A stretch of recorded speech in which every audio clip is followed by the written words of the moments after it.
আজ ছিল 4th জুলাই, মায়ের বার্থডে। বাড়ি ফেরার আগে যে জিনিসগুলো আমি সবাইকে গিফট দেবো বলে কিনেছি সেগুলোই আজকে গুছিয়ে নিচ্ছিলাম। আমি কিনেছিলাম কিছু চীনামাটির জিনিস, তার মধ্যে রয়েছে এই ছোট্ট ছোট্ট বাটিগুলো।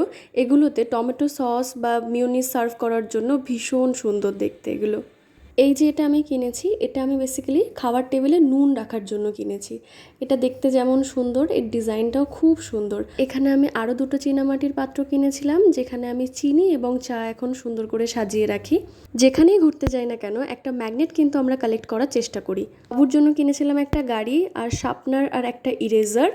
বাবার জন্য কিনেছিলাম এই কাজুগুলো, মায়ের জন্য একটা ব্যাগ, বৌদি ভাইয়ের একটা ব্যাগ, কিছু চাবির রিং আর একটা মুক্তোর মালা, আরও কিছু চাবির রিং।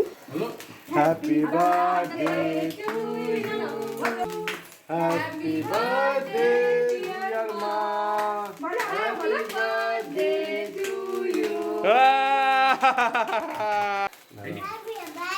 আমরা যতক্ষণে ওখানে গিয়ে পৌঁছোই দাদা ভাই এবং বৌদি ভাই মিলে মায়ের বার্থডে সমস্ত কিছু প্ল্যান করে ফেলেছিল। মায়ের জন্য আমরা একটা ফোন কিনে নিয়ে গেছিলাম, যেটা পেয়ে মা প্রথমে আমাদের ভীষণ বকা দিচ্ছিল, বলছিল যে কি দরকার ছিল, আমার তো ফোন ভালোই ছিল, তোরা কেন আবার ফোন কিনতে গেলি। কিন্তু আমরা তো সন্তান, মায়ের যেটা প্রয়োজন অপ্রয়োজন আমাদেরকেই তো দেখতে হবে, তাই না? মা এটা কিন্তু পেয়ে ভীষণ খুশি হয়েছে। আর বাবু এখানে বসে অনেকগুলো পশুর আওয়াজ করে করে শোনাচ্ছিল। বিড়ালটা কিরকম করে ডাকে?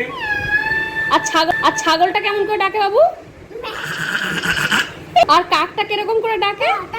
টাইগারটা কেমন করে ডাকে? আলু। আর ডগটা কেমন ডাকে? আজকের মতন টাটা সবাইকে, দেখা হবে অন্য আরেকটা নতুন ব্লগে।